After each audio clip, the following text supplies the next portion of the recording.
আসসালামু আলাইকুম। আজ আমি বানাবো ঘরোয়া এবং মজাদার একটু ঢেঁড়স ভর্তা। ভর্তা বলতে বেগুন, আলু, শুটকি এসব ভর্তাকে বেশি বোঝানো যায়। তো ঢেঁড়স দিয়ে যে এত সুন্দর একটি ভর্তা হয় হয়তোবা কেউ জানে না।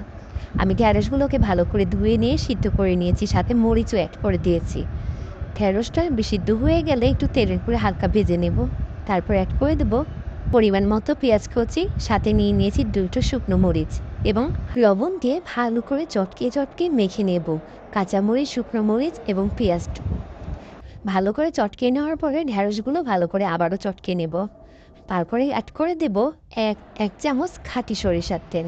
আবারও ভালো করে চটকিয়ে নিলেই আমাদের ভর্তাটা রেডি হয়ে যাবে। এমন যারা ঘরোয়া রান্না পছন্দ করেন তারা অবশ্যই ট্রাই করবেন। আশা করি ভালো লাগবে। গরম ভাতের সাথে খেতে যে কি মজা!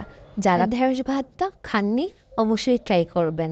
আজ এই পর্যন্তই। সবাই ভালো থাকুন, সুস্থ থাকুন। আল্লাহ হাফেজ।